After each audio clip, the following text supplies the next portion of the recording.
السلام عليكم ورحمة الله. كسر هذا سومالي توكن أكاديمي. مجيء أشرف أحمد ربله.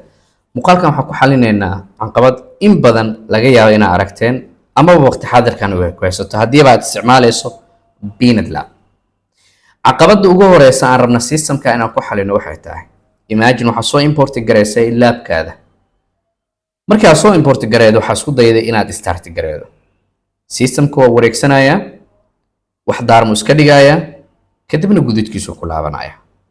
وعقبض كوات عربنا نسر حلنو.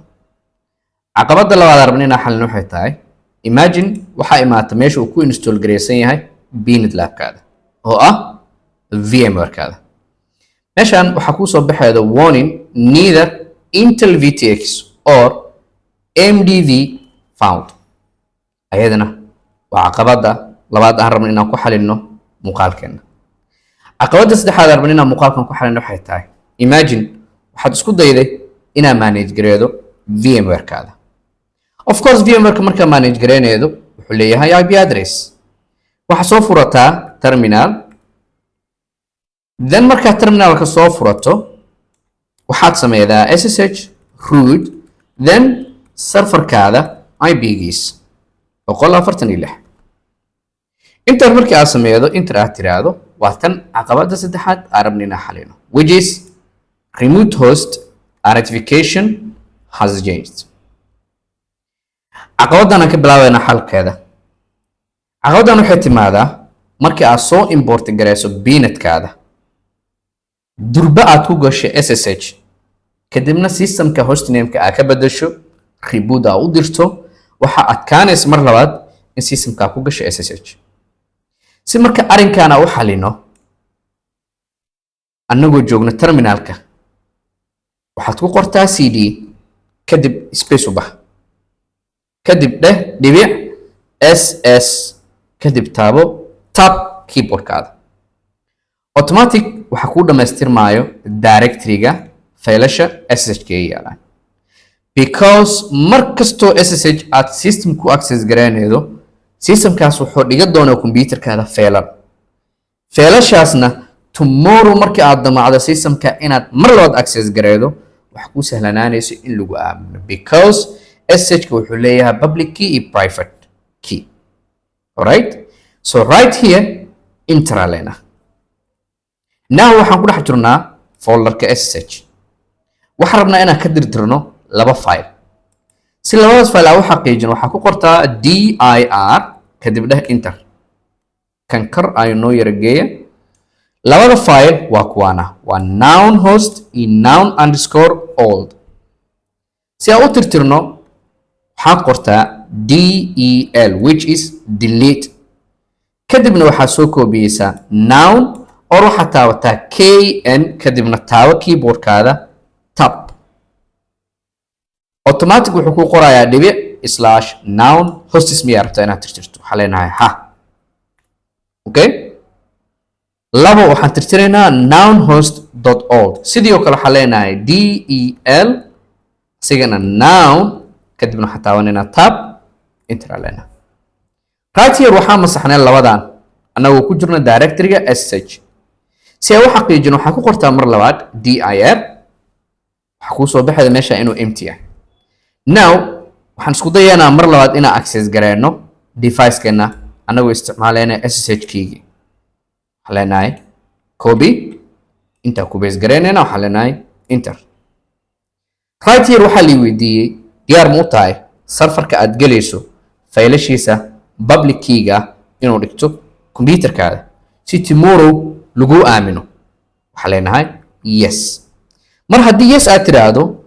folderka hadday aan ka tirtireyne waxaa noo soo gali doono noun hostis waxa leenahay yes kadibna enter leenahay kadibna waxaa lagu weydiinayaa binet labkaada passwordkiisa waxaan gelinaynaa binet now waxaan ku dhex jiraa systemkeena caqabada labaadaan xalinayna waxay tahay midaan ku qoran warning neither Intel caqabadan laba arrin buu keentaa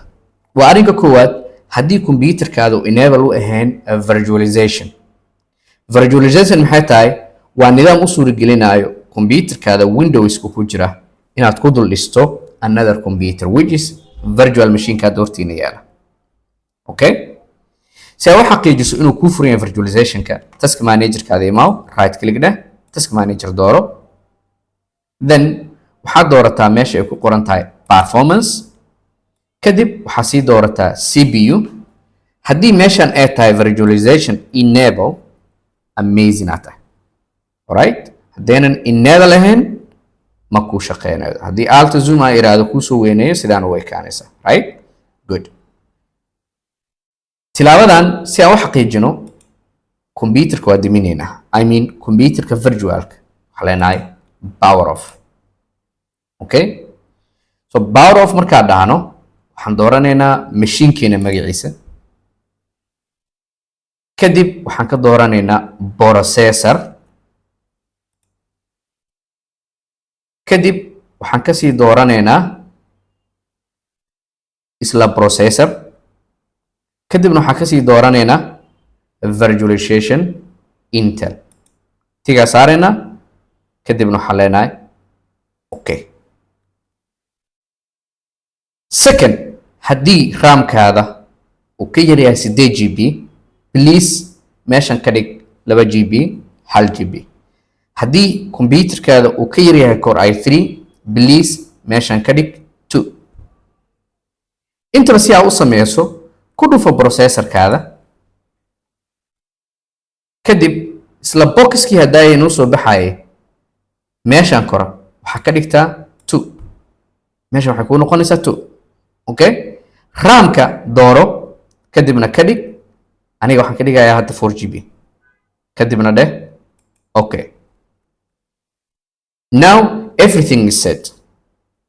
markii aad dhahdo power on, waxaa dhici doonto inay kuu imaato caqabad kale oo ah systemkan ma daarmaayo. haddii lacala taas dhacdo, waxaad timaadaa start menu-ga, waxaa ku qortaa core isolation,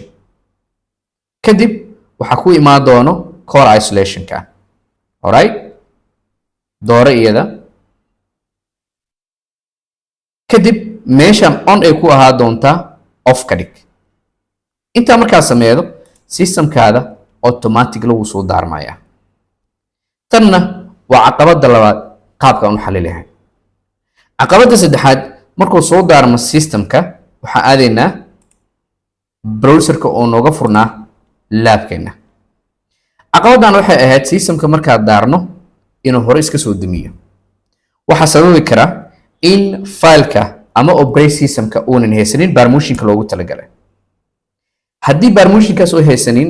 waxaa dhacayda in systemkaadu isdimiyo, isdaaro. si aan u xalin caqabadaas, waxaan tagaynaa routerkeena, waxaan dooranaynaa qalinka. haddii marba aad ku aragto qaybta image-ka inay ku dooran tahay invalid, macnaheedu waxay tahay laabkan aad rabtid inaad sameyso waxaa loogu talagalay in uu kugu diyaarsan yahay operating system numberkiisa iyo modelkiisa yahay C7200.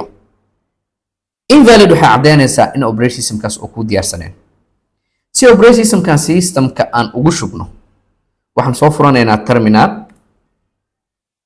waxaan access gareynaynaa machinekeena anagoo isticmaalayno SSH, kadib username-ka machinekeena default waa root, kadib kadibna waxaa isticmaashaa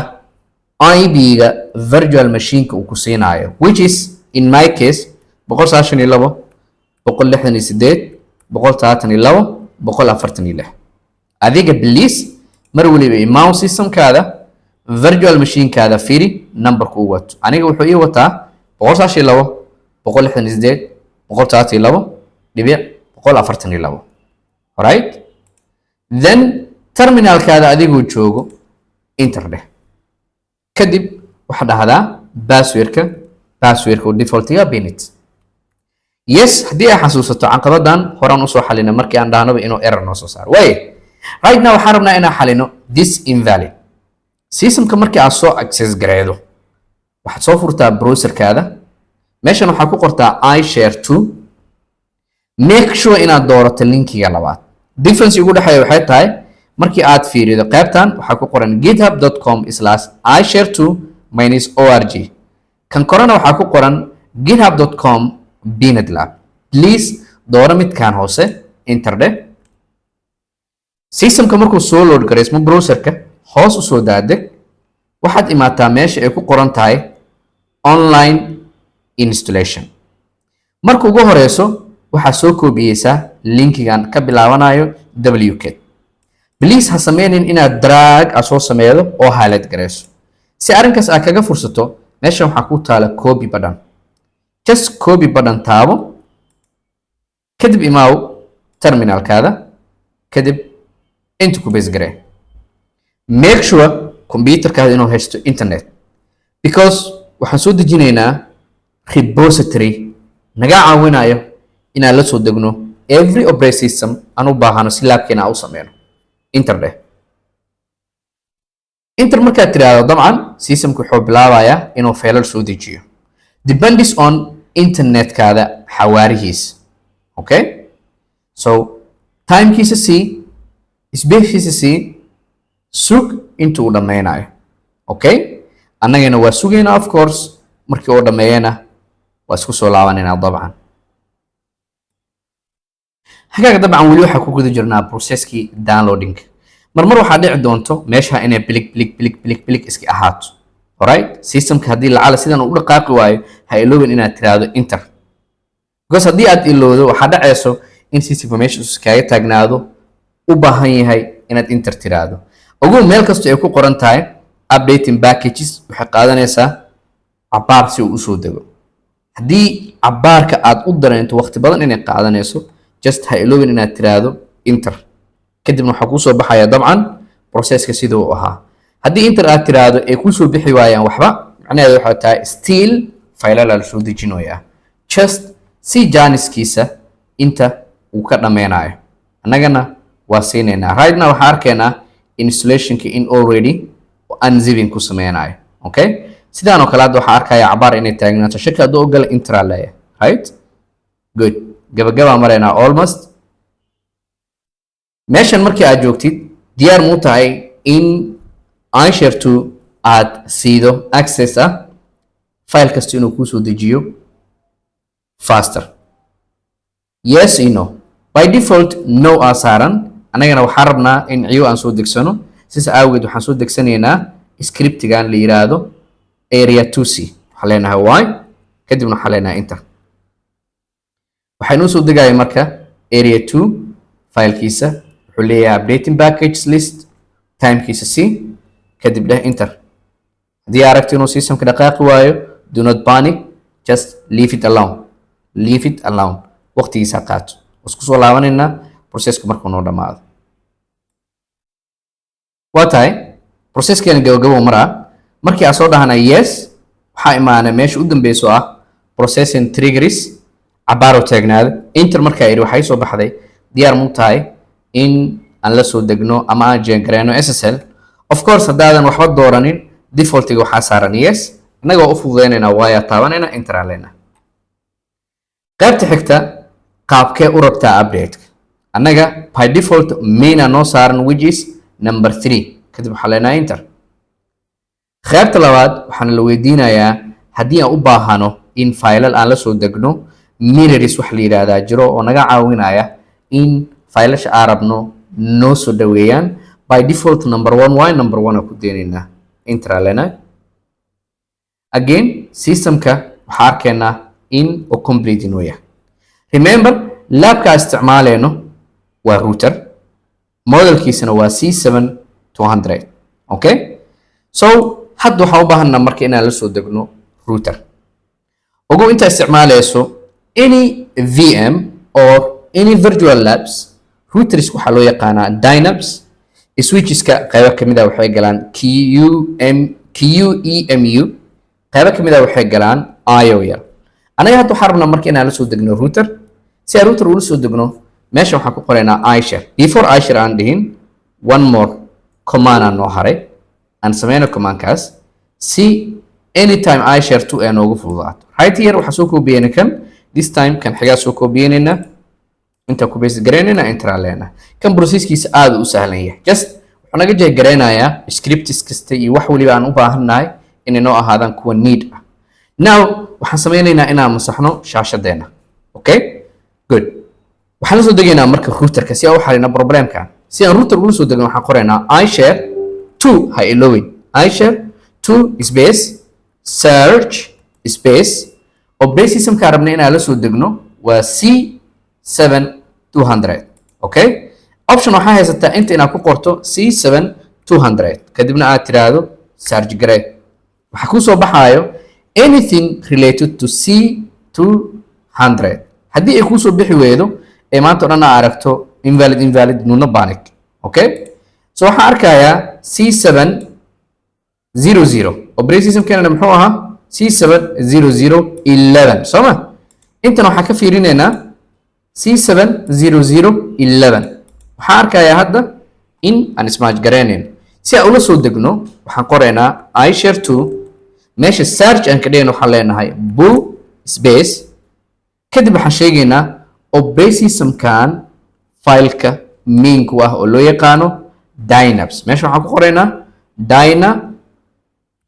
IBS space waxaan sheegaynaa operating system-ka rabna inaan la soo degno ID-giisa which is 22 intaan mar waliba aad ay muhiim u tahay waa iShare 2 bull waa download search waa search kadibna operating system-ka raadinaysid versionkiisa ama image-ka noocu uu yahay anaga Dynapse uu yahay meesha waxaan ku qoraynaa Dynapse kadibna waxaan sheegaynaa operating system-ka aan la soo tagayno waxaan leenahay enter process-ku waa inoo bilaabanaya of course time yar oo qaadanaya depends on computer-kaada xawaarihiisa right here waxaa inoo bilaawda marka in file-ka uu noo soo dego xawaaraha inta kala soconeeda file-kaada cabirkiisa cabirkii inta of course iyo cabirka la soo degayna must match okay then automatic image wuxuu noo gali doonaa folder-kan meeshaasaan ka raadsanaynaa magaca noola siinaayana already waa noola sheego waa C7200 just we will wait intuu uu dhammaynayo 79 loo maraya almost wata systemku markii uu dhammeeyo of course wuxuu ku sheegayaa fileki in si degnaana loo soo dejiyay lagu guuleystay sidoo kalena loo sameeyay expectationkii size-kii loogu talagalay inuu noo soo degay so meeshan waxaa ka maqan marka permission ka maqan right so zoom out aan iraado systemkeena tagayna marka ugu horeyso waxaa leenahay refresh page page-ka markaa refresh gareyso qalinka dooro meesha haday waxaa naga baxday invalid so hadda waxaan rajeynaynaa marka systemka inuu noo daarmo sax waxaan leenahay start just wait wixii dhac waa arkaynaa systemku waa wareegsaday waa daarmay once calaamadan ay ku imaato macnaheedu waxay tahay systemkaada wuu daarmay haddaynan calaamadan ku imaanin waxaad dooranaysaa panelkan kadib waxaa ka aadaa close kadib waxaa kasii aadaa systems kadib waxaa kasii aadaa system settings kadib waxaad doorataa fix permission markaad tiraahdo waxaa ku imaanayso in si successfully loo sameeyay okay dheh kadib waxaad doorataa running labs waxaad kasii doorataa labka ku abuuran waxaad kasii doorataa open kadibna waxaad tijaabisaa in dhammaantood ay ku wada daarmayaan right here kanna wuu soo daarmaya kanna wuu inoo daarmay si aan u xaqiijino asigaa double click siinayna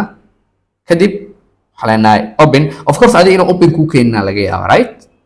maba kuu keeni karo haddii lacal open ay kuu keento oo system kuu furmi waayo ayadana waxaa sameysaa close dheh close markaad tiraahdo admin dooro log out dheh marka ugu horeysa systemka aad soo galeedo admin iyo binet aad kusoo gasho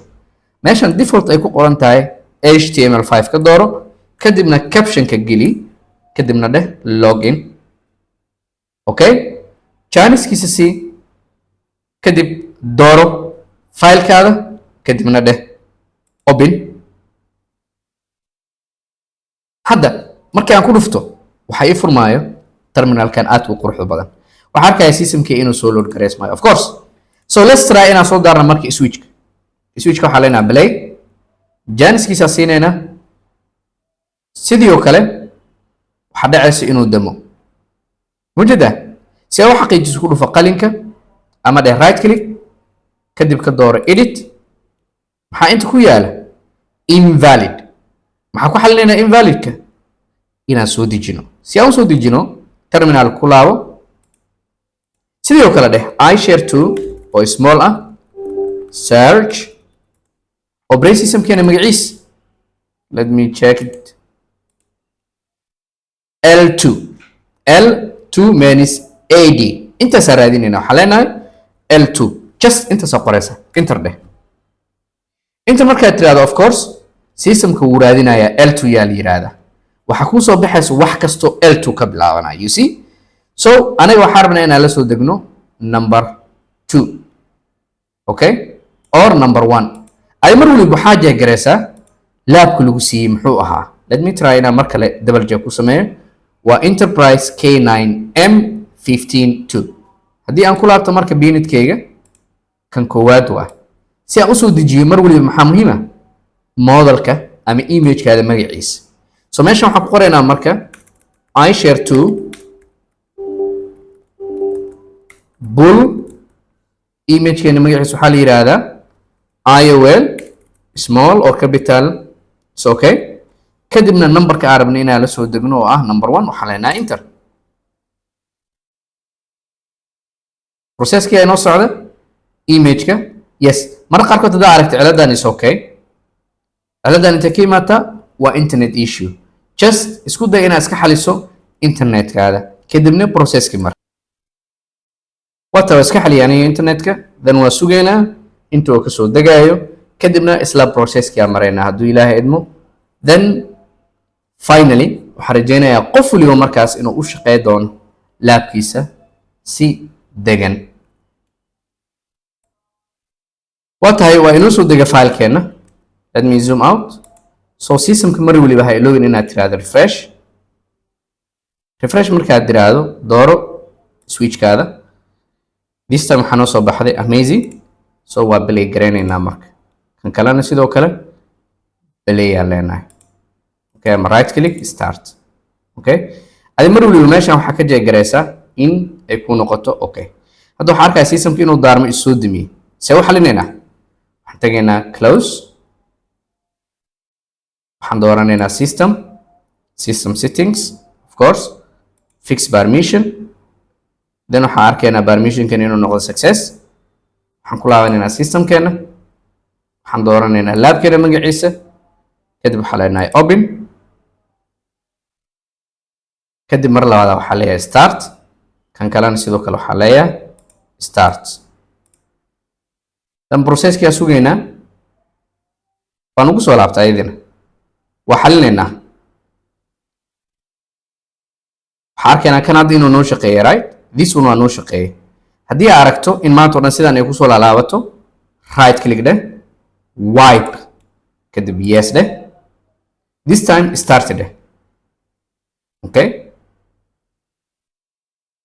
waqtigiisa qaato now waxaan arkaynaa systemkii inuu noo yahay play conclusionka marka waxay tahay now waxaad taqaanaa qaabka waxa la lahayd systemkaada dabcan muuqaalka aad u dheer yahay mana edit garee doono sida uu yahay yuu kusoo baxayaa waa idin islaamayaa waxaan rajaynayaa laabka inuu noqdo mid aad ku raaxaysan doontaan salaam